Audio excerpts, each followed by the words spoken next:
Hi, I'm Sean Acorn. Today I want to talk about one of the topics in positive psychology and one of the things that I've felt in quarantine that I felt like people have talked about the least, but is one of the most important things that we need to discuss in the midst of this challenge we're experiencing. It's wrapped around a concept in psychology called happiness anxiety. So as the quarantine began, I started to notice there are certain parts of my life that actually got better. I was really grateful for this incredible opportunity to have all this quality time with my son. I loved getting to teach him in the classes. It was overwhelming sometimes, but I loved being part of that and getting to be a classmate with him. There's a whole bunch of things that I felt like were better in my life, but I felt sometimes like I shouldn't feel happy for those things because I know how much people are suffering right now.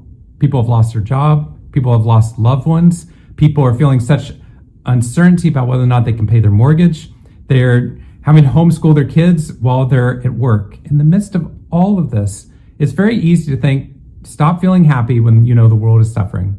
That's happiness anxiety. Happiness anxiety is caused by one of two things. It's either caused by people becoming afraid of happiness itself, where as happiness rises, their brain literally puts a brake on their levels of happiness because they don't want to feel it drop down anymore, right? So they know that at some point, if they are too happy, it's just going to crash down. So they put the brakes on so they never really feel that they just feel neutral or resilient, but they never try to really experience happiness in their life because they're afraid about what happens when it ends. That is very detrimental in relationships, and it rips away our ability to create happiness within our life. The other side of it is we think, I can't feel happy because I know the world is suffering right now. So we put the brakes on our happiness. We don't talk about the things we're grateful for. We don't talk about growth because we don't know how much people are suffering around us. I had the opportunity to work with some governmental offices under the previous presidential administration. And one of the leaders there at the talk raised her hand about 10 minutes into my talk and said, look, I think you're a nice guy. I think you're entertaining, but I can't use any of this research. And I said, why not? And she said, I work in the Human Atrocities Commission. My job is to catalog all the atrocities that happen to women across the globe. Can't come into work smiley and happy and optimistic when I know how much the world is suffering. But then she told me that she can't keep people on her team because they keep burning out and then going to work somewhere else where it's easier. Or she said 2 members of her team had attempted suicide. She talked about how when she sits by the pool with her daughter at night, she feels so guilty, feeling happy because she knows so many women in the world don't get to have that experience. If you were her friend, you'd be like, it's okay to feel happy and grateful sitting by the pool with your daughter. But it's so easy for us to experience happiness anxiety where we feel like I can't be happy until all the suffering goes away in the world. But think about it for a moment. In all my research, I found that the most adaptive way that your brain can respond to a negative in the world is to have a positive and engaged and socially connected mindset. Happiness is an advantage because it improves our success rates at solving problems. It raises every single business and educational outcome we know how to test for. If we have big problems we're dealing with in this world, we need to bring the best brain possible to bear upon that situation. A negative brain actually dramatically underperforms our positive brain at trying to solve the problems we experience within our life. That's the work from the happiness advantage. And that's actually why we need to create a positive response. For that woman working in the Atrocities Commission, her job is crucial, right? But in order to do her job, if she allows her team to become negative and to not talk about the positive, the only thing they can talk about is the negative and the atrocities and the symptoms within this world. In the midst of the negatives that are occurring within our world right now, if all we talk about, if we're not allowed to talk about the positive, then all we're allowed to talk about is all the terrible things going on within our lives, which creates a negative response, which actually exacerbates the negative effects upon the human brain and the body. So that not only are we experiencing a pandemic, but now we might possibly have a pandemic of depression and anxiety and loneliness. So how do we get out of that? I think one of the ways that we need to get out of that is to break down that happiness anxiety within our lives.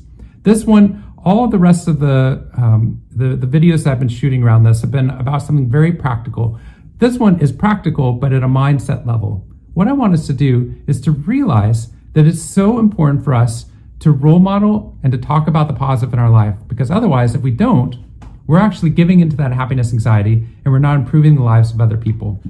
In fact, if that woman working at the Atrocities Commission wanted to do a better job for the world, being grateful, sitting by the pool, and recharging with her daughter gives her the energy to go back and do that work even better. It keeps members on that team longer instead of letting them burn out. This is the same thing I've seen within hospitals, and it's the same for you as parents trying to care for your kids in the midst of this.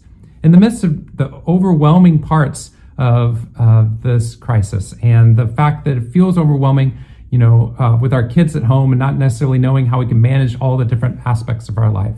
If with our friends, with our family members, with our kids, if we allow ourselves to only feel the negative, but not to scan for the positive, we've come into a problem. I saw an article that was trending that it was okay to not be okay right now. That is absolutely true. It's okay to not feel okay, but it's not okay to not scan for the positive. Because what we need to do in the midst of this, even if we're feeling bad, is to be able to talk and remember about the positive within our life. We don't want to put the brakes on the positive parts of our life because we know that the rest of the world is suffering, because our ability to help the rest of the world improves with our levels of happiness. So here's the mindset shift I would like us to make. Instead of thinking, I won't feel happy until until there's no more suffering in the world, until all the atrocities are gone, everyone's back to work, everyone's doing great. Instead of that, flip how you think about happiness. Happiness is an energy currency. Happiness allows us to recharge, to see the meaning within our work, and to bring the best brain possible to help other people. So what I invite you to do is all the other activities we're doing, the gratitude exercises. Maybe you spend 2 minutes a day and you think about one meaningful experience you've had over the past 24 hours, and you write down every detail you can remember about that positive experience. We call this the doubler because when you do this, your brain can't tell much difference between visualization and actual experience. So as you scan for that meaningful moment you've had over the past 24 hours, and you write down all the details, your brain doubles it. Your brain relives it. So you take that meaningful moment, but then take that fuel of feeling more positive today and turn that into doing a random act of kindness for someone you know is suffering right now. Maybe it's as simple as writing them a 2-minute positive email. Or maybe it's mowing their lawn for them. Or maybe it's going to the grocery store for someone you know is suffering right now. Maybe it's making food for people you know they're struggling to put food on the table for their family right now.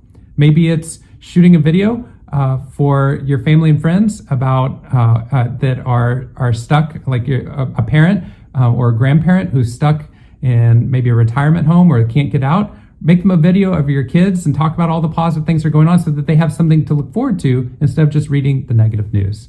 Those positive experiences, the more we feel like that we can own them and talk about them and share them in a respectful way with other people, it allows us to get over the happiness anxiety and actually allows us to help other people more. So today, scan for the meaning, maybe take 2 minutes to write down every detail you can remember about one positive experience you've had over the past 24 hours, and then shift your mindset. It's not that you feel happy so you don't need to help the world. You feel happy so you can help the world.